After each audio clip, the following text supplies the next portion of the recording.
உலகிலே இதுவரை தோன்றிய கம்போசர்கள், இசையமைப்பாளர்கள், இந்தியாவிலே தோன்றிய இசையமைப்பாளர்கள், உலக அனைத்தும் தோன்றக்கூடிய மாமேதைகள், தோன்றியிருந்த மாமேதைகள் யாருக்கும் ஒரு அரசு பாராட்டு விழா நடத்தியதில்லை.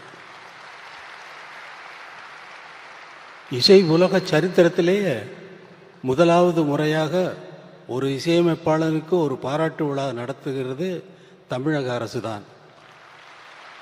தமிழக மாண்புமிகு முதல்வர் மு.க. ஸ்டாலின் அவர்கள், நான் சிம்பனிக்கு போகிறேன், அடுத்த நாள் போகிறேன் என்றால் முதல் நாளே வந்திருந்து பொன்னாடை அணிவித்து வாழ்த்து தெரிவித்து வழி அனுப்பி வைத்தார்.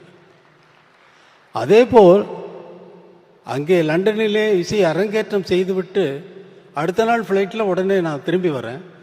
திரும்பி வரும்பொழுது ஃபோன்லேயே வந்து அங்கே ஸ்ரீராம தொடர்பு கொண்டு அரசு மரியாதையுடன் அவரை வரவேற்க வேண்டும் என்று முடிவு செய்திருக்கிறார்கள் என்று ஸ்ரீராம் வந்து எனக்கு அறிவித்திருக்கிறார்கள் என்று எனக்கு செய்தி வந்தது என்று சொல்லுகிறார். என்னால் நம்ப முடியவில்லை. இங்கே வந்து பார்த்தால் அமைச்சர் பெருமக்கள், அமைச்சர் தங்கம் தென்னரசு அவர்கள் வந்து காத்திருக்கிறார்கள். கையில் மலர் செண்டுடன் காத்திருக்கிறார்கள், என்னை வரவேற்கிறார்கள். அரசு மரியாதையுடன் உங்களை வரவேற்க வேண்டும் என்று முதல்வர் ஆணையிட்டிருக்கிறார் என்று சொல்லி, என்னால் என்னவென்று சொல்லுவது, வழி அனுப்பி வைத்துவிட்டு வரவேற்கவும் செய்து இன்று பாராட்டு விழாவும் நடத்துகிறார்கள். என்னால் நம்பவே முடியும். என்னால் இன்னும் நம்பலை. நான் எனக்கு இது இந்த மேடையில் நான் நிற்கிறேன்னா, நான் பேசுகிறேன்னா அப்படிங்கிறத இது தெரியல. என்மேல் அவ்வளவு அன்பு வைப்பதற்கு என்ன காரணம்? இந்த இசைதானா? என்மேல் அவ்வளவு அன்பு, அப்பா வைத்த அன்பு, இசைஞானி என்பதே எனக்கு பேராகிவிட்டது. அவர் வெறுமனே வந்து காரைக்குடியில் நடந்த பாராட்டு விழாவில் எனக்கு அங்கே ஒரு பாராட்டு விழா நடந்தது. கலைஞர், முத்தமிழ் அறிஞர் கலைஞர் அவர்கள் பேச தலைமை ஏற்று நடத்துகிறார் அந்த கூட்டத்தை. அதில் வந்தவர், நான் அறிந்த அளவில் மேடையில் அவர் சொன்ன வார்த்தையை நான் சொல்கிறேன். நான் வரும் வழியில் அவர் எழுதிய புத்தகத்தை படித்தேன். அவர் எழுதிய 2 நூல்களை வெட்ட வழியில் கொட்டி கிடக்குது, சங்கீத கனவுகள் என்ற 2 புத்தகத்தையும் காரிலே வரும்பொழுதே படித்து விட்டு வந்து, நான் அவரை அறிந்த வரையில் அவர் எழுதிய புத்தகத்தையும் படித்து கொண்டு வந்தேன். அவருக்கு இந்த மேடையிலே ஒரு பட்டத்தை வழங்க இருக்கிறேன், இசை ஞானி என்ற பட்டத்தை வழங்குகிறேன் என்று சொன்னார்.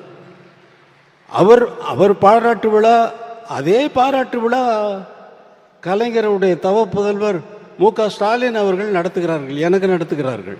அது அரசு சார்பில் எந்த இசைக்கலைஞனுக்கும் பாராட்டு விழா நடந்ததில்லை. இது ஒரு சரித்திரத்தில், இசை உலக சரித்திரத்தில் இது ஒரு பெரிய விஷயமாக நான் கருதுகிறேன். என்னால் இன்னும் நம்ப முடியவில்லை. என்ன பேசுவது என்பதும் மறந்து போய்விட்டது. நீங்கள் கேட்டீர்கள், சிம்பனி இசையை கேட்டீர்கள். உங்களுக்கெல்லாம் உங்கள் மனதிலே என்ன தோன்றி இருக்குமோ என்பதை என்னால் கற்பனை செய்து பார்க்க முடிகிறது. இந்த மாதிரி ஒரு இசையை,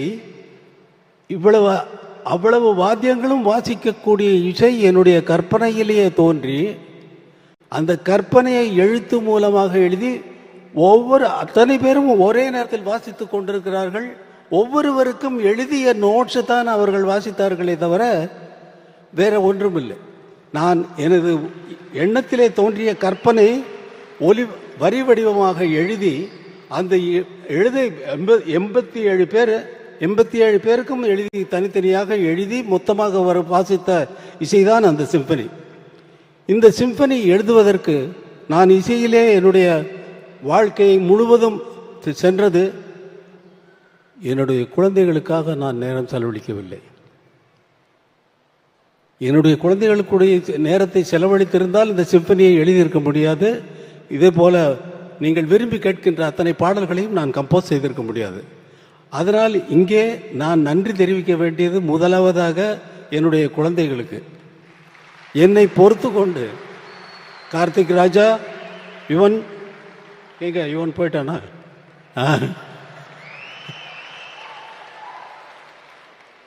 உங்கள் இருவருக்கும் நீங்கள் உங்களோட செலவழிக்க வேண்டிய நேரம் தான் அங்கே வந்து சிம்பனியாக இசையாக வெளியில் வந்திருக்கு.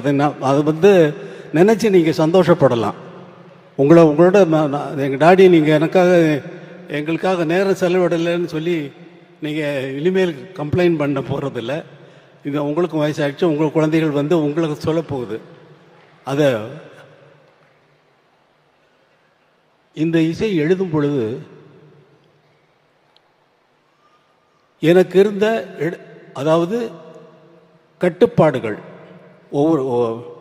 எனக்கு எந்த இக்கட்டான நிலைமைகள் என்னென்ன என்றால், நான் ஒரு கிராமத்திலிருந்து வந்தவன், கிராமிய இசை சாயல் வரக்கூடாது. அதற்கப்புறம் திரைப்பட இசையில் எவ்வளவோ அமைத்திருக்கிறேன், அந்த சாயல் வரக்கூடாது. திரைப்படங்களில் வருகின்ற பேக்ரவுண்ட் மியூசிக்கினுடைய சாயலும் வரக்கூடாது. நான் ஒரு தமிழ்நாட்டை சேர்ந்தவன் என்ற அந்த அடையாளமும் வரக்கூடாது. நான் ஒரு இந்தியன் என்ற சாயலும் வரக்கூடாது. உலகத்தில் அத்தனை கம்போசர்களும் செய்த இசையை கேட்டிருந்தேன் அல்லவா, அதனுடைய தாக்கமும் வரக்கூடாது. அவர்களைப் போல் நான் எழுதிவிட்டேன் என்று யாரும் சொல்லக்கூடாது. இவ்வளவு கட்டுப்பாடுகள் இருந்ததை மீறி 35 நாட்களில் இந்த சிம்பனியை, நீங்கள் கேட்ட அந்த சிம்பனி உங்கள் மனதில் என்னென்ன உணர்வுகளை ஏற்படுத்தியது என்பது உங்களுக்கு நன்றாக தெரியும். எத்தனை பேர் அழுதிருப்பீர்கள் என்பது நன்றாக தெரியும். எனது சகோதரர் கமலஹாசன் அவர்கள் சொன்னார், கர்ச்சீஃப் கொண்டு வந்தான் என்று சொன்னார். அந்த கர்ச்சீஃப்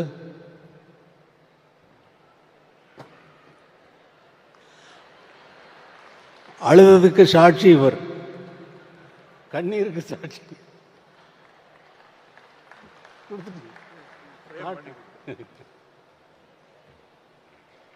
இது மாதிரி ஒரு விழா என் மனதில், அதாவது ஊன்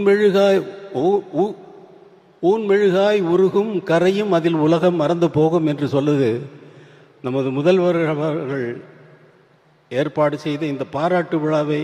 என்னுடைய போஸ்டர் எல்லாம் பார்க்குறப்பே எனக்கு மனசெல்லாம் ஒரே நிகழ்ச்சி. இந்த பாராட்டு விழாவுக்கும் நான் சம்மதிக்கிறவன் அல்ல. அவரை திரும்பி வந்தவுடனே வீட்டிற்கு சென்று அவரை கண்டால், அவர் சாதாரணமாக ஸ்டாலின் அவர்கள் கேட்டார், ஒரு பாராட்டு விழா நடத்தி விடலாமா அரசு சார்பில் அப்படின்னாரு.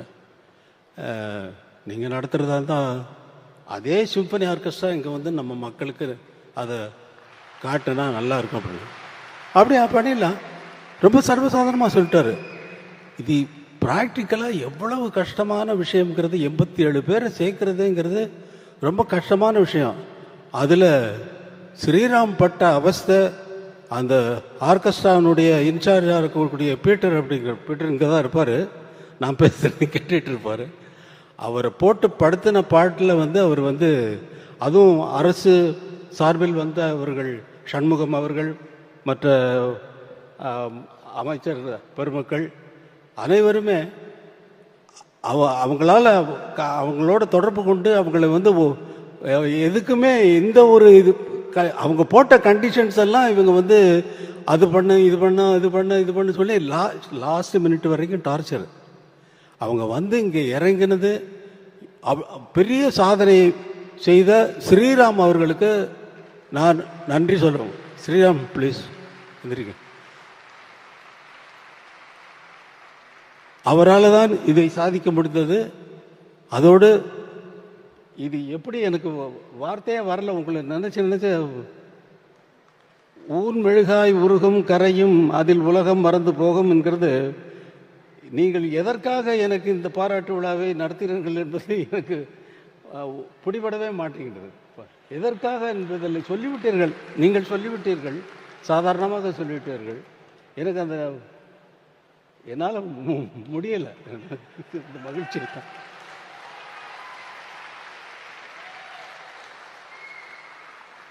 வேற ஏதாவது என்ன பேசணுங்கிறதே போயிடுச்சு பாருங்க. அவர் சூப்பர் ஸ்டார் பேசுகிறாரு. அவர் என்கிட்ட 2 நாளைக்கு முன்னாடி ஃபோன் பண்ணி நம்ம பண்ணதெல்லாம் நான் சொல்ல போகிறேன் அப்படின்னாரு. நம்ம பண்ணதெல்லாம் நீங்கள் எப்படி இங்கேருந்து மாறினீங்க, இந்த பெல் பாட்டம் போட்டுட்டு தொப்புளுக்கு மேலே பெல்ட்டு போட்டு கட்டிட்டு நல்ல கிராப் போட்டுட்டு அதில் கையில் பட்டையாக ஒரு வாட்ச் போட்டுட்டு பண்ணிவிட்டு ஒரு அரபா சொல்லவா? சொல்லிடவா? மகேந்திரனும் நீங்களும் நானும் உட்காந்து குடித்தோம்.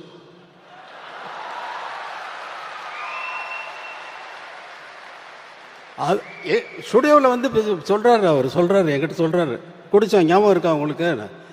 அப்புறம் இல்லை, நீங்கள் அவர் அரை பாட்டில் பீரை குடிச்சிட்டு ஆட்டம் இருக்கு பாருங்க அப்படின்னாரு. அதை சொல்ல போகிறேன்னு, நீங்கள் என்ன வேணாலும் சொல்லிக்கோங்க, அதை பற்றி எனக்கு கவலை இல்லைன்னு.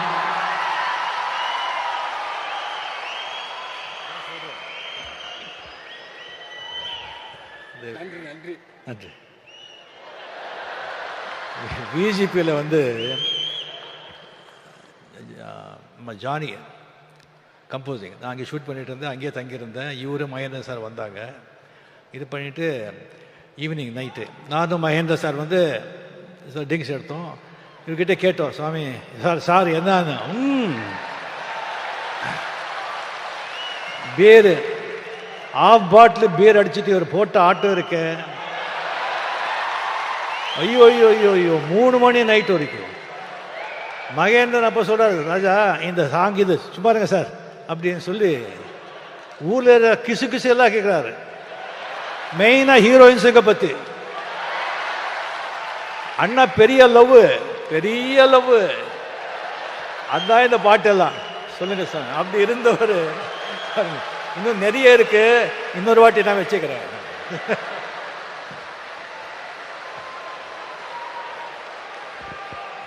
அப்புறம் சமய சந்தர்ப்பத்தில் இல்லாததெல்லாம் அடிச்சு விட்டுருப்பார். எப்படியோ உங்களுக்கு இந்த மேடையில் முதல்வர் அவர்கள் ஒரு அறிவிப்பை அறிவித்தார். அதற்கு முதல்வர் அவர்களுக்கு என்னுடைய மனமார்ந்த நன்றியை தெரிவித்துக் கொள்கிறேன். நான் உங்களுக்கு ஒரு அறிவிப்பை சொல்லுகிறேன். இந்த அரங்கத்திலே இவ்வளவு பேர் தான் இந்த இசையை கேட்க முடிந்தது.